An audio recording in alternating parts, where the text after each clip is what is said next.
Good morning, my dear students. As you are seeing on board, it is being written that today we will be discussing board questions of 2018 of the reconducted exam. We have already discussed the board question of 2018, but बच्चे it is a different paper, and in this different paper, this paper was reconducted again due to some official or due to some problems. This paper was conducted again.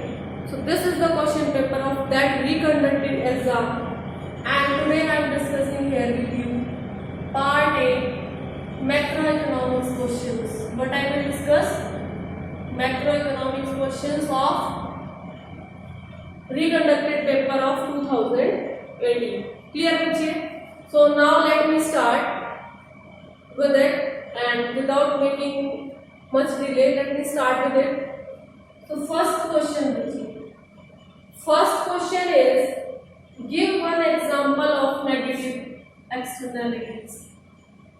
Give one example of negative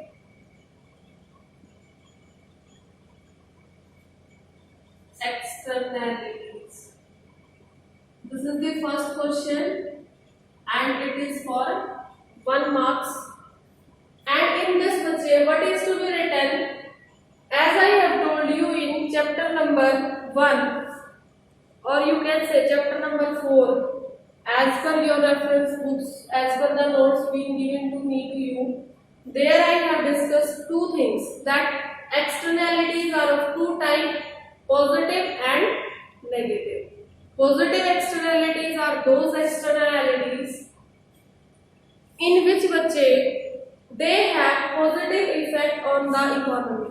They have positive effect on the economy. And negative externalities are those externalities which comes on their own, which are not influenced by some forces, and they indirectly have negative effects on the economy. They have negative effects on the economy.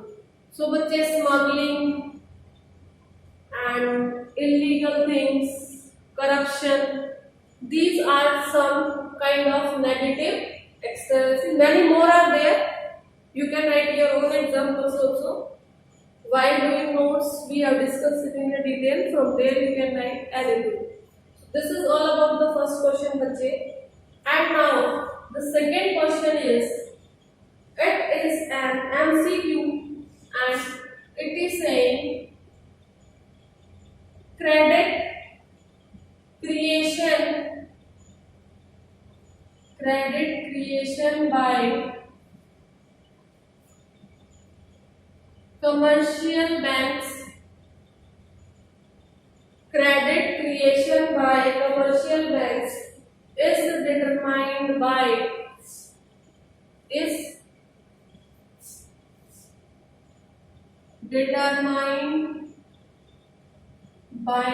it is of 1 marks. 4 options are being given. They are cash reserve ratio.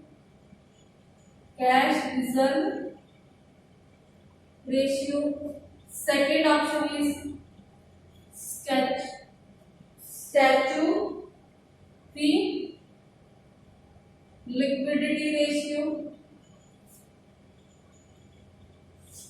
and C part is your initial deposits,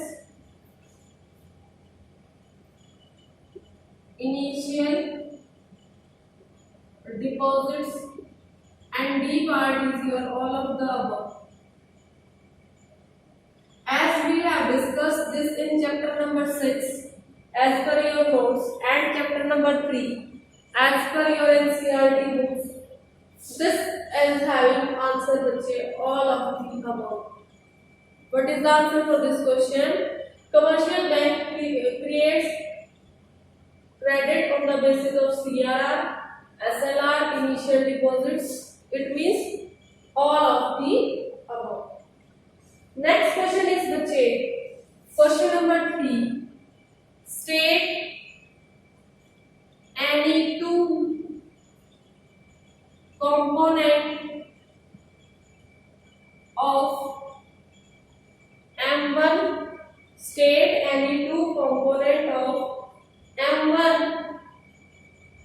measure of money supply. This is very simple question. There is not much so that I have to discuss in this. You can do it on your own. You have to just write the two components of M1 measure of the money supply. So, in front of you there are three questions till now, and now I am writing your next question, that is define aggregate supply. That is define aggregate supply. You have to write the proper definition. I am not going to give you the answer of this one. No. Which in great detail, with great explanation, I have told you this topic. From there you can find out and you can write it down your definition. That is define aggregate supply. We have done this in chapter number 7, components of aggregate demand. That chapter was there. In that we have discussed all these basic terms. Clear, Bache? But just I can tell you what is aggregate supply in numerical form. What is aggregate supply? It is which is C plus S. It is C plus S. C means consumption plus savings. So using this you can explain it out. And now let's move to the next question. That question is, for writing that question I have to rub this part. So that question is bache, distinguish between stock and flow variables. Distinguish between stock and flow variables. Distinguish between stock and flow variables with suitable examples. With suitable examples. It is having a or part also, and this question is of 3 marks, and the or part is what are capital goods? What are capital goods? And in this capital goods, one more part is there. How are they different from consumption goods? How are they different from consumption goods? So I have written 5 questions in front of you. I need the board which I want to erase it down, so I am giving you few seconds to write it down very fast. You write which. Start writing.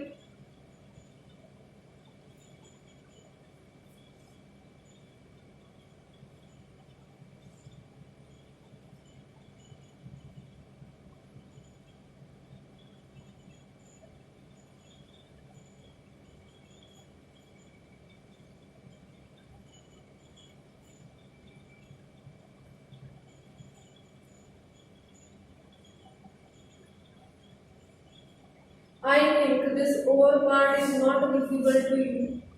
So this or I am writing here, bache, so that you can see it carefully. How are they? What are?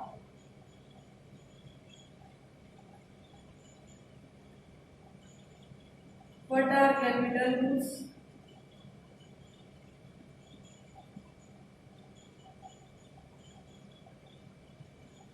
How are they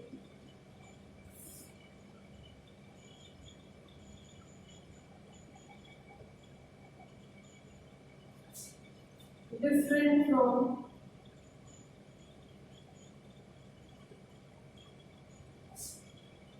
consumption goods. This topic of difference between stock and flow we have done in starting of our syllabus under the chapter circular flow of income, unit 1, first chapter as per NCERT, and बच्चे your chapter number 1, 2 as per your reference books circular flow of income. In that we have discussed it in a great detail. Then in your capital books and consumption goods, this is as per your chapter number 3 of reference books and chapter number 2 of your NCERT books. So write it down which is very fastly, you have to make a note of these.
Now which I hope you might have written, so I am erasing it down now. And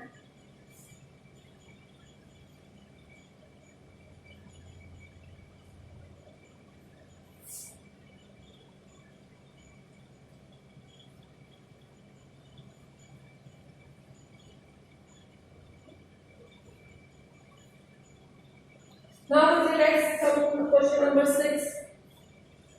That is, what is question number 6? Question number 6 is very easy. That is, define investment multiplier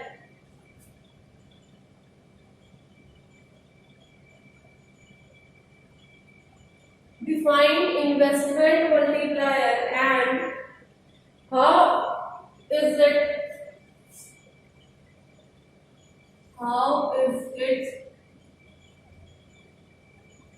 related to MPC. Definition part you can do on yourself. What is definition? Simple. How much is there is the change in income due to change in investment? The value, the multiplier value, which tells us that due to the change in investment, how much income changes is called investment multiplier. Here, bache. So, if we take by example that this is denoted by K, K is your investment multiplier, then your change in income due to change in investment. change in income due to change in investment is your investment multiplier. How is it related to MPC? How is it related to MPC? In relation to MPC, बच्चे, your investment multiplier is 1 upon 1 minus MPC. Simple. Suppose, for example,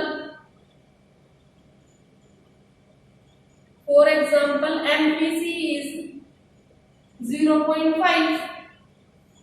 So what is the value of your multiplier? It will be 1 minus 0.5, 1 upon 0.5. This point I will remove, I will get 10, 10 upon 5, that is 2.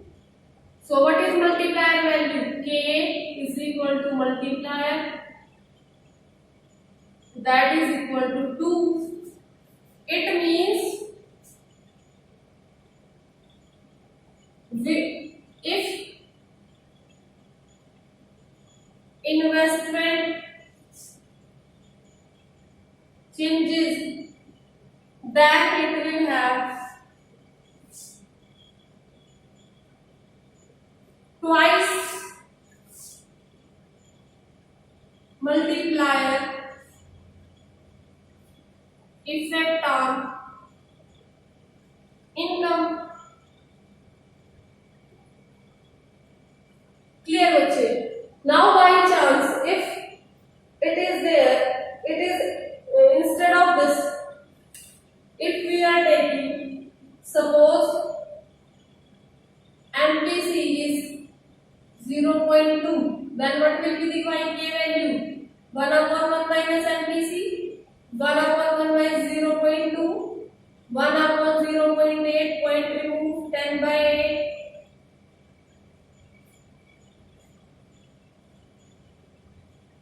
Then बच्चे, what I get? 8 बन जाए 2 0. Let me divide 10 by 8. 8 बन जाए 2 0. Point 8 2 जा 16. 4 0. So my multiplier value will be 1.25. So what I will write? By this time 1.25 times income will increase. This is my multiplier effect, and this is how it is related to MPC. This is how it is related to MPC. But I want to rub it down, so I am giving you 2 minutes to write it down. Write first. This was just a basic explanation.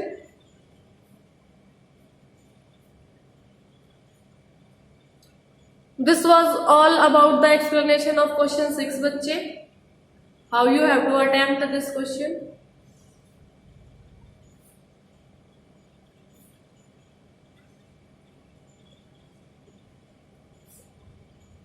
Hope you have got it, and now I am erasing it.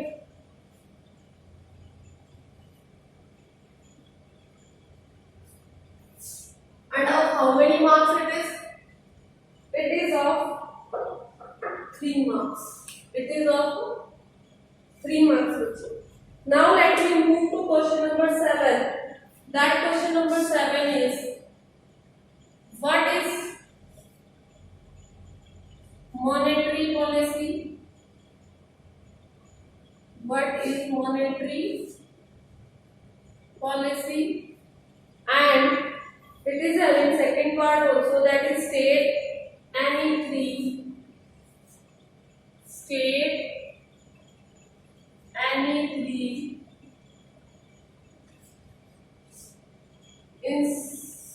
instruments of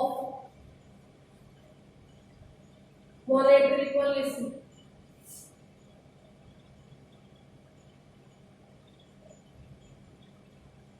In which chapter we have done, this investment multiplier? This we have done in your chapter number 3 as per NCERT, and in your chapter number 7 as per notes. Clear?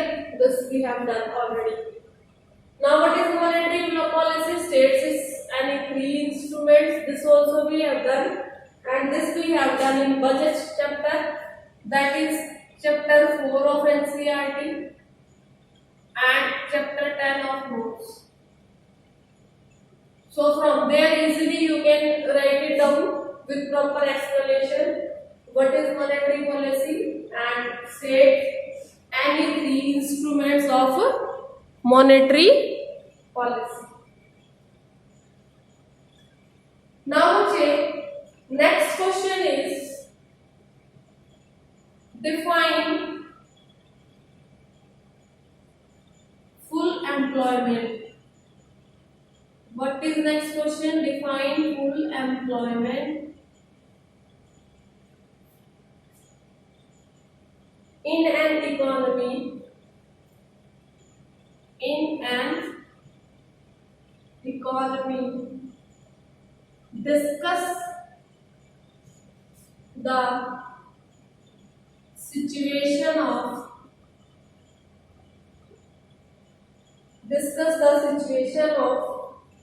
AD greater than AS, AD greater than AS at full employment,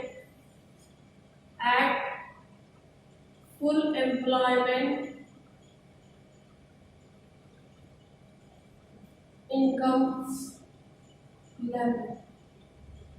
This is of 4 marks.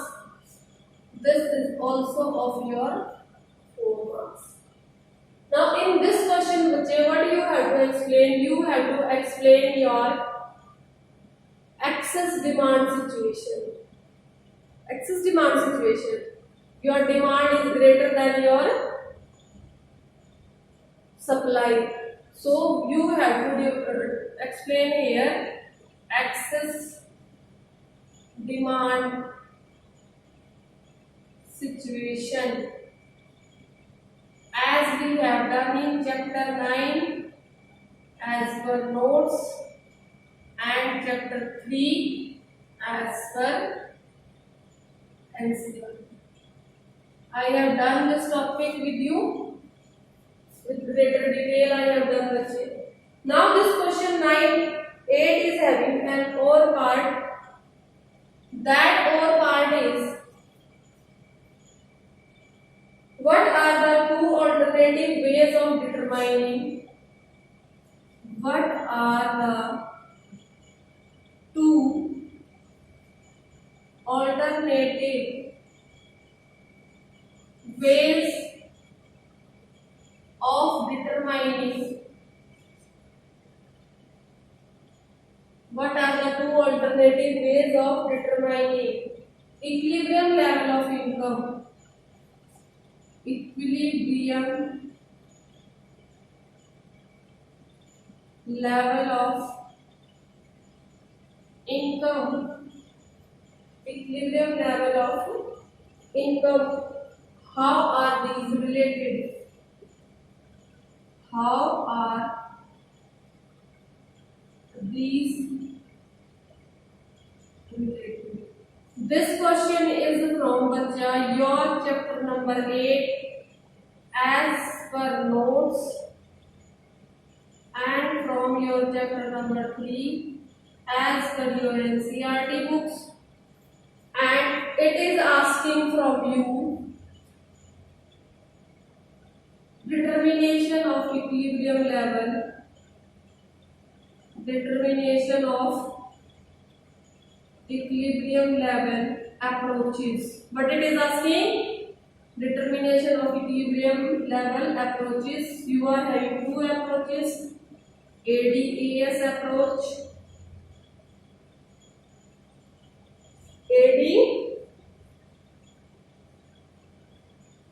ADAS approach, and the second one is saving investment approach. These you have to write it down in the first part, and what to do in this second part. How are these related? How are these related, bache? This I am telling you. I have done already with you. Once again I am trying to tell you. That is SI approach means saving investment approach. And how are these related? Let me tell you. Suppose we are taking AD is equal to AS approach.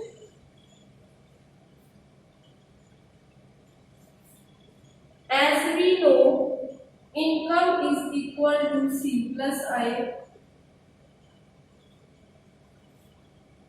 not income, AD. AD is equal to C plus I. We know AS is equal to C plus S. We also know Y is equal to AS. These three things are known to us. From 1, 2 and 3. From 1, 2 and 3. If I am writing AD is equal to AS, what I will have, बच्चे? What I have? I will have C plus I is equal to C plus S. From here C cancelled. What is that? IS. So that is saving investment approach. This is saving investment approach. Clear, बच्चे? From my side, I have tried and I have requested to clear the question. How to attempt it down? In first part, what you have to do? You have to write determination of equilibrium. Two approaches are there, ADAS. Brief explanation of these you have to give. And in second part, you have to show numerically how these two are related to each other. Hope बच्चे, this has been clear to you. So now I want to erase upper two questions. Hope you are not having any problem. I want to give you just 1 minute to write it down the question number 6 and 7. I want you to write which is 6 and 7 question. You write it fastly, then I will erase this and I will write down my next question.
So, बच्चे, I think you all have written it down. Now I am erasing it.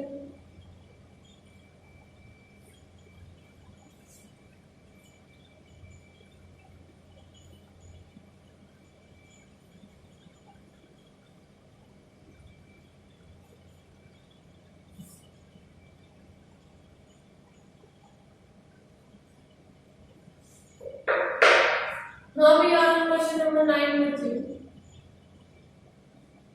And what is question 9? What is X and taste consumption? What is X and taste consumption? Distinguish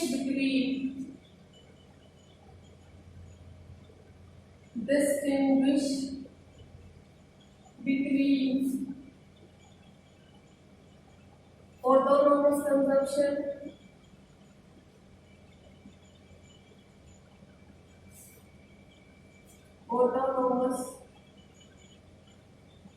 consumption and distinguish between autonomous consumption and induced consumption.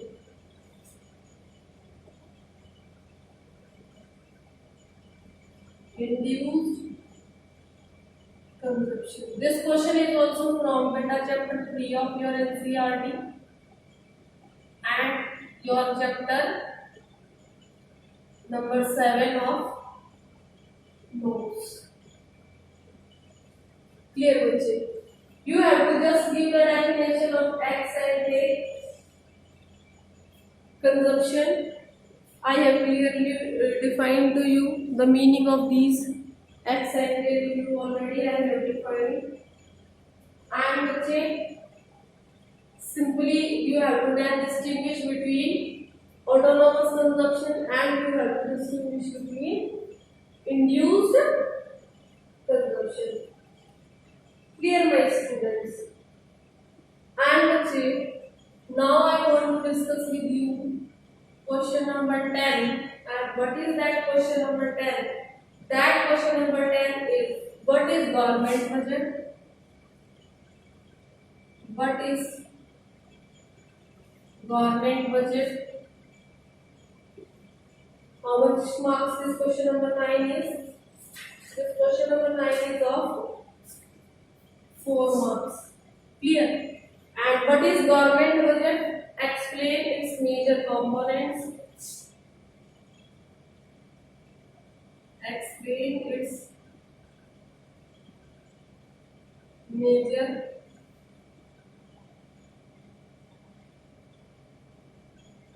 components. And this question is having or part also. It is of 6 marks. And or part is which is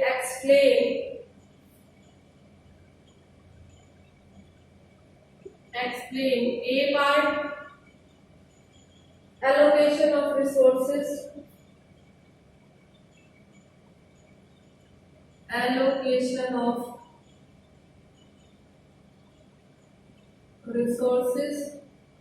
and B part, economic stability,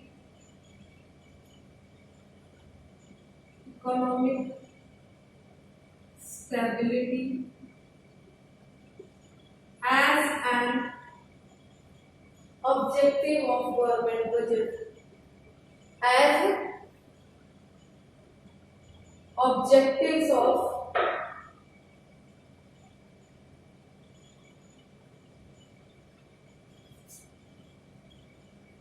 government budget. So, Bache, these are both questions from your budget chapter. Both are from budget chapter only. That is your chapter number 4 as per NCERT, and your chapter number 10 as per notes, with great detail, great explanations, better understandings. We have done this concept of what is government budget. What is government budget? Can you tell me what is government budget?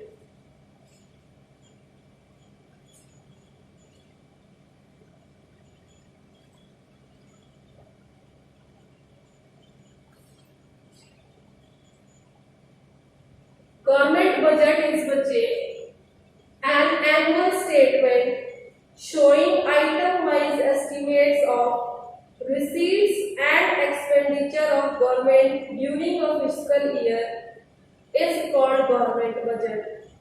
I am dictating it to you. You can write it down. What is your government budget? Government budget is an annual statement showing item-wise estimates of receipts and expenditure of government during a fiscal year is called government budget. What is fiscal year, Bache? Fiscal year is government accounting year, and that that fiscal year is from 1st April to 31st March. Hope you have written the definition as I have told you, or you are having in notes also. Once again, I want to tell you, government budget is an annual statement having the estimates of item-wise receipts and expenditure of government during a fiscal year is called government budget. Its major components are, what are its major components? Its major components are revenue budget and capital budget. What are its two main components? Revenue budget and capital budget. These two are having different parts that you have to explain. Revenue budget is having revenue receipts, revenue expenditure. Capital budget is having capital receipts, and capital expenditure. So everything you have to explain. And then it is your objectives of budget that you have to write. And this is all about what we could have discussed in our class. And let's see. Basically, what you can write in this allocation of resources and what you can write in economic stability. What we can do, Bachche?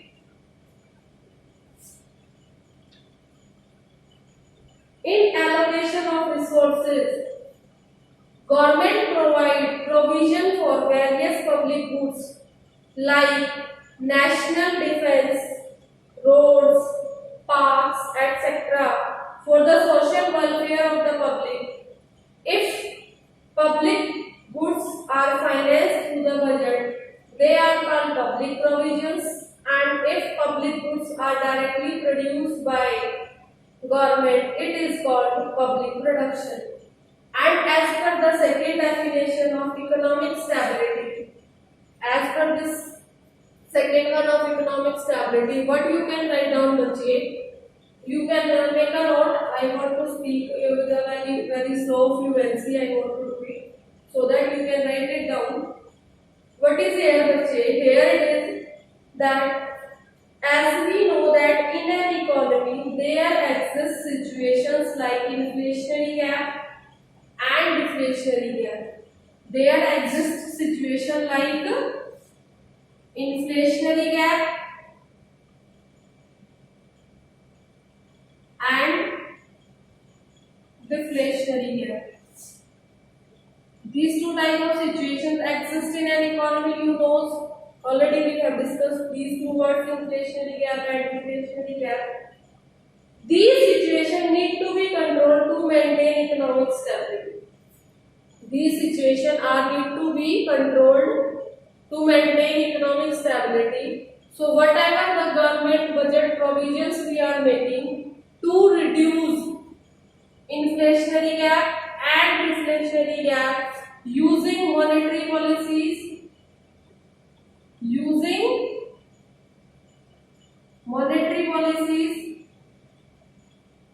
as well as fiscal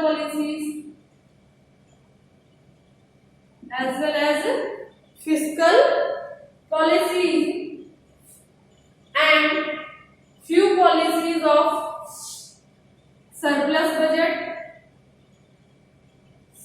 budget policies and deficit budget policies. Using these basic different policies of government budget, we can maintain the economic stability. So, this is one of the main important objective of government budget. This is also called this economic stability It is also called stabilization function of government budget. This is also called stabilization function of government budget.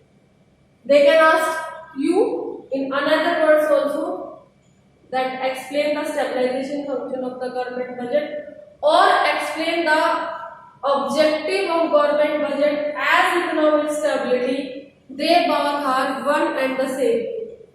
They both are one and the same thing.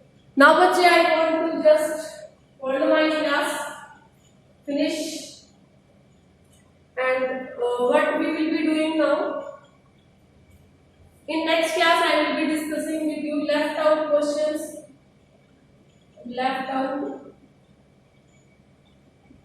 of this board paper. And thank you and have a nice day.